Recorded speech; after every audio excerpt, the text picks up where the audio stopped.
Hey everybody. So tonight was the presidential, my God, lie fest. And I really wanted to address a couple of issues. I'm calling this broadcast Malignant Narcissism and Words We Refuse to Say. What we're dealing with both the Democrats and the Republicans, particularly Trump, though, is malignant narcissism. Now, malignant narcissists do so many things in order to fuck with you. There's 20 things that they do to fuck with you. I don't know if we're going to cover them all, but malignant narcissists are so dangerous. One thing that malignant narcissists do, if you live with one, is gaslighting, right? They'll constantly confuse you, constantly lie to you, go back and forth with the truth, to the point where gaslighting is you actually question your own sanity. Now, there's the only one way that you can deal with a malignant narcissist. One is to create a network of friends so that you can go and tell them the story and say, hey, what do you think about this? And they'll come back to you and say, well, that person's a fucking narcissist, that person's crazy. And that's what this network is, right? So we support each other in the fact that we know that Trump is wrong. But not only is Trump a malignant narcissist, so is the DNC. And I want to mention, I just saw Jimmy Dore do like a whole 15-minute video on the DNC. And what drives me crazy is the words that people won't use. Now, I think he did mention that they were narcissists at all, but he also called the DNC stupid. His big take on Donna Brazile and Tom Perez and Keith Ellison is they're stupid. They're not stupid. They're corporate puppets. They do this for a reason. There is a payoff. Every action they do, they are patted on the back either monetarily or given a position. So Jimmy Dore calling them stupid does nothing to help the cause. It doesn't direct us where we need to go, which is the money influence. They're not stupid people, they're corporate puppets. That needs to be said. So again, the second thing that malignant narcissists do is projection. And that the good example of that, I'm not going to use Trump, I'm going to use the DNC, their projection that the Russians caused Hillary to fail. That's projection. That's not taking accountability. So again, that's a narcissist view of why they lost. And there's nothing you can really do if they don't take ownership. There's nothing you can do. The only thing you can do with someone who doesn't take ownership is cut ties with that person and end interaction. You have to completely cut ties with the DNC. So when someone projects to you, someone doesn't take accountability for their actions, like the DNC, there's nothing you can do to fix that except for end the relationship. Okay, the reason why you end your relationship with the DNC or the RNC or any of that is to center yourself back into reality. So that's why we go here to RP, so we can center ourselves back in reality. It's almost, it's like our kumbaya spot. It's our massage spot. It's somewhere where you go to sort of give yourself some treatment. Hopefully down the road we're going to have more, like I said, I pray to you that, I hope to God that we're going to have call-ins and shows where you guys can come in and sort of talk to us and get therapy and get support, because that's what this should all be about. Also, what I think is interesting with malignant narcissists is nonsensical conversations from hell. And I think we get that a lot from Trump more than we do from the DNC, which was just this circular conversations which make no sense, and they go around and then they repeat topics. And again, there's not a lot you can do to help yourself with that. Again, you have to, when you get into nonsensical conversations, like when we watch Kelly Conway or Trump and they're talking in circles and they're lying, you have to turn off that television set. You have to walk away. That's what we have to start doing. Is we can't even give Trump or any of that, CNN or anybody who's playing into the Trump, we have to learn now to turn off that station and sort of go somewhere else, find a new venue to watch. Now, comes the harsh part for everyone, be it Bernie supporters or Kasami savants or the Jill Stein. It's the words they refuse to use. Here's the words that Bernie Sanders, Kami savant, anybody refused. They refuse to use the word poor. It's always help the working families. It's always income equality. It's never the people who are truly getting fucked in all of this is the poor. The working families, they're going to find a way to squeeze by. They'll get another job. They'll figure it out. You know, the working family are going to eke by. The poor are going to die. So when you hear buzzwords on income equality, and when you hear workers, the working people, again, we're elevating ourselves above the poor. And it comes back to fucking the poor. So I just want to be careful that we use the right words, okay? So corporate, DNC is not stupid. They're corporate puppets. They do it for a reason. And income equality and working families are the problem, but the people who get crushed, the people who really get their heads crushed to the curb is the poor. And once we start saying those words, maybe they'll believe that we're going to help them, and maybe they'll get involved with the process, and maybe they'll walk the mile maybe they'll register to vote. Maybe they'll believe that we care about them. Now, before I forget some other things, I mean, we could go farther into malignant narcissism, but you guys can look into that. Behind that is also name calling, deconstructive conditioning. There's plenty of, so look into malignant narcissism. So the other thing I wanted to talk about is this fake news, this constant fake news. And Trump actually said that the New York Times was evil.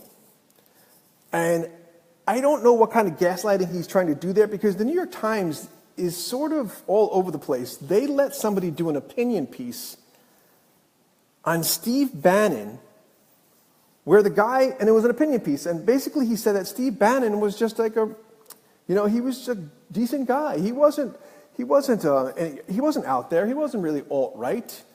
And if you research the writer, his name is Christopher Caldwell. This guy has written books on the reflections on the revolution in Europe, immigration, Islam, and the West. His name is Christopher Caldwell. Basically, he's a guy who's against Islamic immigration and how it's going to affect populations. So they get this guy, Christopher Caldwell, on the front page of the New York Times in one of the sections to normalize Steve Bannon.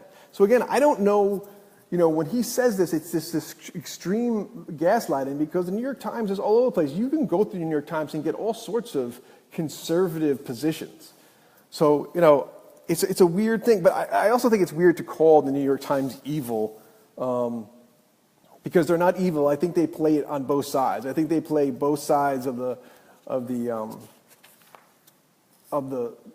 I think they play both sides, DNC and the RNC. I don't think there's any real favoring. I think they're just a corporate newspaper. Occasionally they do good journalism at times, especially foreign stories. But so the reason why I don't want to really go into Trump's speech tonight is because Bernie did do a 12-minute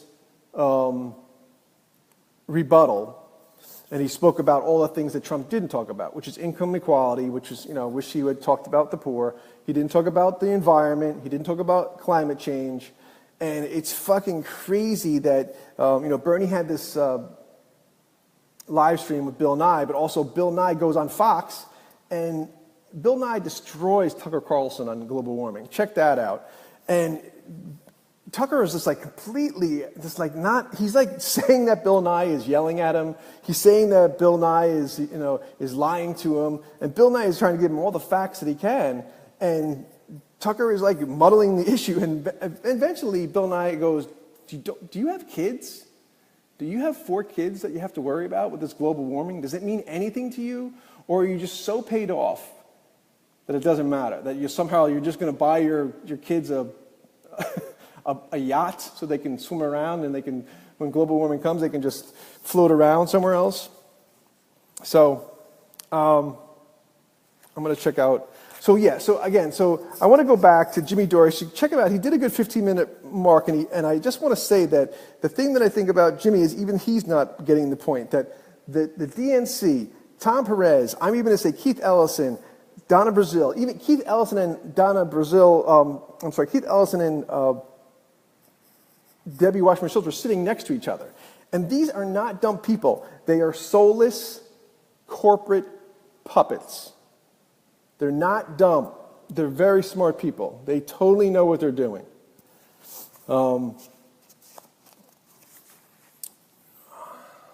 right, I have to look at your guys' questions. All right, let me look at what you guys are saying. I got 15 minutes left. Hi, Marcy.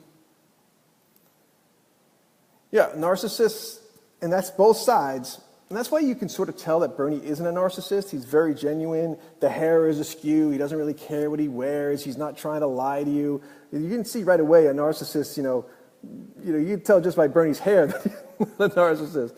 That hair would be gelled probably or dyed or, let's see. Yep, everybody's agreeing on the narcissists. Precisely, it's actually dual payoff, scapegoating Russia and setting up Russia for a military invasion, says Tricia. I left the DNC after being a member since 1972, says Karen. Kim Jensen says, hi. Matt was a joke tonight. I bet they all got their exercise standing up and down every minute to King Don. King Don. The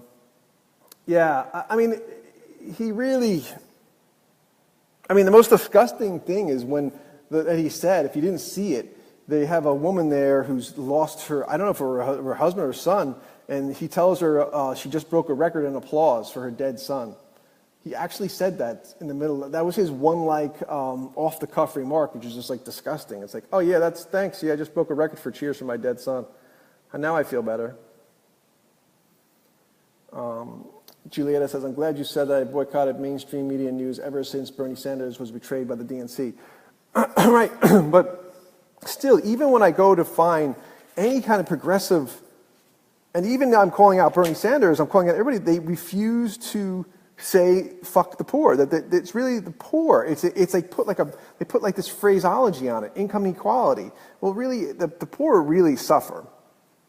It's the poor that are taking the hit. And especially with I wanted to tell you guys just so you know.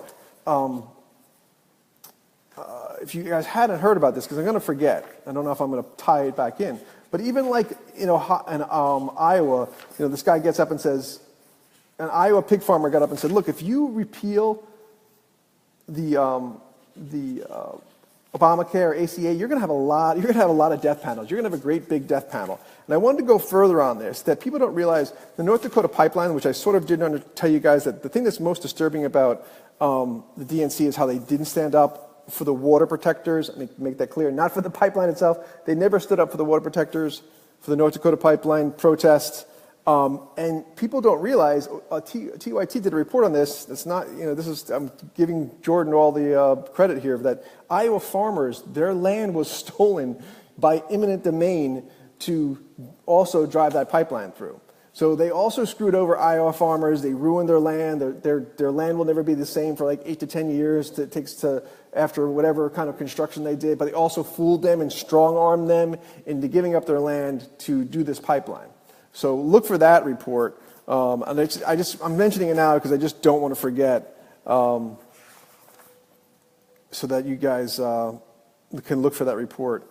But anyway, I don't have to do anything really major on the Trump, because Bernie did it in a 12-minute video, basically talking about all the things that he didn't talk about: global warming, income equality, which is called fuck the poor, education, all the things that were left out of his speech, the attempt to privatize education.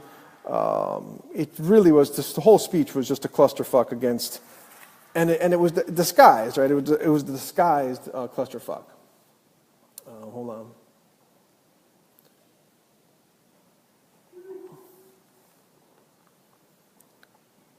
Trisha says, why are we talking about Bernie Sanders? Well, we're talking about Bernie Sanders is because, first of all, Bernie would have won. We also talk about Bernie Sanders is because here at Real Progressives, we support his platform. Now, I happen to support him as a person too, but here at Real Progressives, we don't, the line is we support his platform, we don't support the individual, but that's not true for me. I support Bernie Sanders as well. I believe he's the only fighter with any kind of metrics that can drive the movement forward. Let's see. Tim Simon says, and I think, yeah, the 56.2 trillion defense budget is not for us. And if you take, oops, the light just went out. If you take the budget, if you take the defense budget and the wall and you combine it, that pays for free education that Bernie wanted to do. So, again, if you want to know why we say Bernie Sanders is because we support his platform.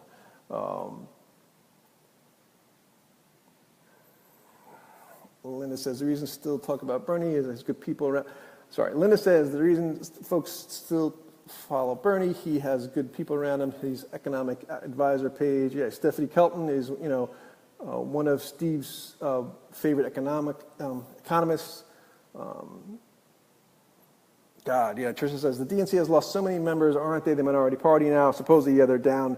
And I don't see any way they come back. I really do think this is a death knell. I do think they are such narcissists, and they just so don't believe. And I don't think there's any way to change it. I have an interesting story for you guys, which is another concept that I was going to say that I wish I told you about. But in New Jersey, there is a progressive Bernie-crat who has decided to run under the umbrella of the Republican Party because that's the only way she can get in. Oh God, I don't have her name on top of it. So I was thinking that would be a good idea if there were any races where it seemed crowded, that if we could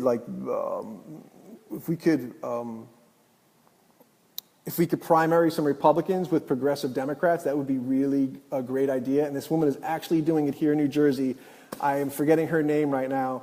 I apologize, but. So in New Jersey, there is a progressive Bernie-crat who's going to run as Republican for the governor's race because she doesn't like the four candidates, which I told you guys yesterday. So there's only two big races coming up for governor, and that's Virginia and New Jersey. So hopefully I can keep you guys up to date on that. Oh, let me just see what else you guys are saying. His drain the swamp comment, then laughing from Dems. Yeah, drain the swamp. I'm always like, drain the swamp. It's like, does he call his penis the swamp? How is he draining the swamp? The only way he's draining the swamp is if Donald Trump's penis he named it the swamp. One of my conservative friends comments, he drained the swamp and filled it with crocodiles. Bernie Sanders needs to be left behind with the sinking Titanic. The DNC has nothing. Yeah, but that doesn't work, Tricia, because the metrics say you're wrong. And we got to deal in reality. He's still the most followed on Facebook. He's still the most followed on Twitter. You don't have any other progressive that pulls the numbers and can drag the party currently. Now, when you get somebody who starts putting up his numbers, more than willing to listen to that. And it is, as Steve says, it is a combining of the Jill Stein, Bernie Sanders, and the PIP people. So if you trash Bernie Sanders, then you're going to trash 6 million people that are willing to help you, or greater. You're trashing a $250 million juggernaut of individual donations. It makes no logical sense. It's definitely cognitive dissonance on your part. Yeah, people seriously love the burn. Like, it's not going to go away. People attract to his authenticity. Now, you can do your purity test, but it doesn't matter because the numbers are behind there, and your numbers are not growing on your side. So we have to sort of meet in the middle. We sort of have to bring them all. But if you sit there and trash Bernie, it does nothing. It does nothing to help the progressive movement. I know it feels good, but it does nothing.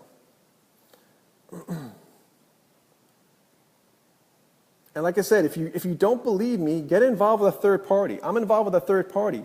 It's ridiculously low-level activity, low-level number of members. I know from experience, and I know the energy that was in the Bernie Sanders campaign compared to third parties right now. So if you really say that, I have to vet you and see what you're actually doing. Bernie was mugged in broad daylight. Yeah, he's also promoting an anti-Russian program. Right. So yeah, it might lead to World War II, but at the same time, Tricia, he's trying to lower the costs of drugs for people. He pushed through a drug amendment that shined the light on 14 Democrats that we can now primary, and we have a reason to.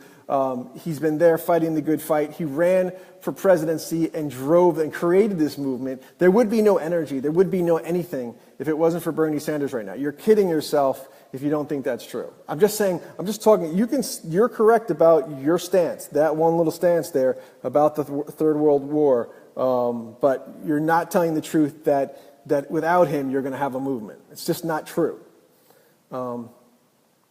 I know, right, Carmen? And from someone who voted for him, he's almost a total regret mode, and he's learned MAT. I keep talking. Bernie has what I call integrity and hope. It's from Kim. How encouraging, Linda. Green Party. I'm in the Green Party. We're going to struggle. I don't know what's going to happen. Because now in New Jersey, we have 5 progressive candidates. Well, excuse me, I shouldn't say that. I think we have 2 progressive candidates and 3 Democrats running for governor in New Jersey, and there's almost nothing going on politically that I can get involved with. I haven't picked one to get involved with. Marcy Stevenson says, TYT YouTube channel title is something like, even Trump supporters are against Apple. Oh, that's the other thing. He got huge applause for Dapple, which is so disgusting. I mean, so many disgusting things happened. Right, yeah. So that's, Linda says, hey, Matt, Stephanie Kelton is also chief advisor on the Senate Budget Committee and also Bernie's advisor during the primaries. And that's why Steve Grumbine, the creator of this network, is so behind Bernie Sanders' platform. He's like you. He takes away and says, okay, don't stand for Bernie the man, but stand for more Bernie the platform, because through MMT we can get a lot of these things done. Nicholas Maslow says, they don't believe they're dead. Democrats, it's not progressives versus the right. It's going to be murky, Matt, until registered Democrats realize. I'm scared about that, Nicholas, is that I just think the work we have to do on this channel and bringing people together is so daunting, because the media across the board, Jon Stewart did a really funny bit on Colbert. Look for it. He was just on Colbert last night. And the truth is, we really don't have journalism anymore. You're not going to see real journalism. It's a very limited journalism, particularly progressive journalism, and no one's going to use the words, right? Everybody's going to use, no one's going to, even Jimmy Dore doesn't call the DNC soulless corporate puppets. He calls them stupid, and they're not stupid. And then people say income inequality and working families, but no one talks about the poor, which is the people that are really getting crushed out there. Just so you know, and all those, he had that governors, all those states where those governors didn't increase Medicaid expansion, the poor people are just getting killed there. It's just...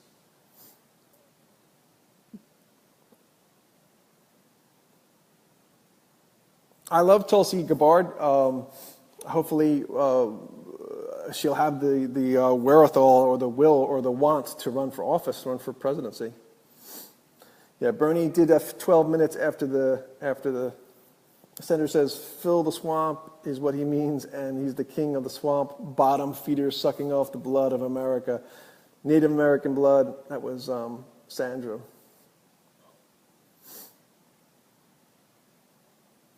Yeah, Tricia, People's Party might work. We can create a People's Party. We just have to find a middle ground there and a candidate. Yeah, people say it's time to leave Bernie behind, but that's just not the way America works. Once they fall in love with somebody, and once somebody keeps working with integrity and really is fighting, and the only one that's fighting the fight, there's no one else that you can name that has, and I'm sorry that the world works like this, that the American zeitgeist works with numbers and celebrity and falling in love with a candidate. I know that people don't like that as a mechanism, as a reality, but that's the reality of America. That's what happened with Trump. How do you think Trump got elected? Because American zeitgeist loves celebrity, they love narcissism, they love taking pictures of themselves, they love dyeing their hair and putting on makeup and looking right for the camera. We are a narcissistic society. We have technology that actually made us more narcissistic, and so was television, and so is media. So what shines through there is Bernie's authenticity. And you're not going to agree with all his policies, and some are going to make you very upset. But he is the best that we have right now. And again, here at Real Progressives, we support Bernie's platform and Jill's platform. We worry about that over the individual. I just happen to be a Bernie supporter. Yeah, Christopher says it's local. And like I said, go local, and you're not going to believe the work you have to put in. It's unbelievable. You get involved with the Green Party, they have rules and meetings, and it's time-consuming, and it's like another job. So if you're going to go Green Party, if you're out there and you're active, great, good for you. That's what's important. All right, I got to wrap this up. So just remember, everybody, what we're dealing with. We're dealing with supreme narcissism on both sides. We're dealing with Nina Turner. I love Nina Turner because she's even more,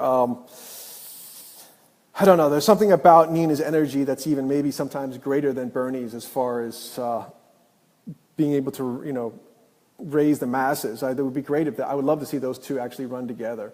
Only because I think sometimes her speaking ability can be equivalent to Bernie's.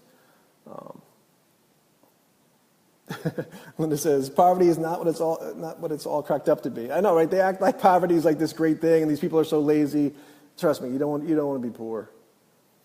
Entertainer in chief, which is we got to call him something else because he's not really he's something else than he's not really an entertainer. It's more like watching a train wreck. I thought, all right.